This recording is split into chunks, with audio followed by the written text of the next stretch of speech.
اچھا، سایہ اور اسیب میں فرق ہوتا ہے یا سیم فرق ہے؟ سایہ کیا ہے؟ اب سایہ کس کا؟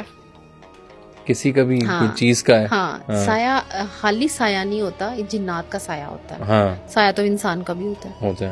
ہمارا بھی ہے. بالکل ہے. تو جنات کا جب سایہ ہوتا ہے نا گھر میں، وہ جناتی اثرات ہوتے ہیں. ایک کہہ رہے نا کہ پورا جن ایک باڈی سمیت پوزیسڈ ہے. ایک ہوتا ہے کہ وہ اب ہمارے ہاں پنجابی میں ایک ورڈز کہتے ہیں کہ اس کو پرچھائی ہوگی نا، کسی کو پرچھائی ہوگی، مطلب ایک نظر سے گزر گیا کسی. اب یہ بھی تو کہتے ہیں نا کسی کی اللہ والے کی نظر سے گزر گیا.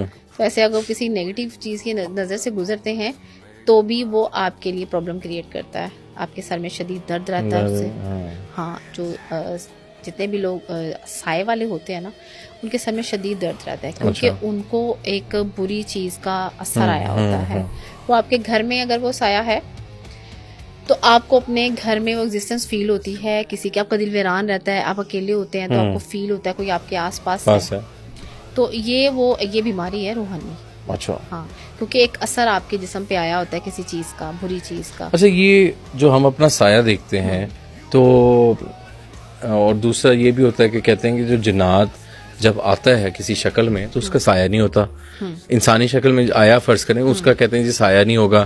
اگر جانور کی شکل میں آیا ہے جنات تو اس کا بھی کہتے ہیں بلی کا ہمیں شیڈو نظر نہیں آ رہا تھا. تو یہ کنیکشن پھر کیا ہے جنات اور سائے کا؟ اور یہ ہمارا کیا ہمذات ہے یہ سایہ یا کیا ہے؟ یہ سایہ ایک تو یہ نا کہ آپ نے کہا کہ اب جنات کا سایہ ہمارا ہی شیڈو ہے نا، ہماری ایک پرچھائی ہے. تو ہماری پرچھائی پھر ہم یہ بھی کہتے ہیں ہمارے ساتھ ایک ہمذات بھی ہے. تو کیا یہ وہ پرچھائی تو نہیں؟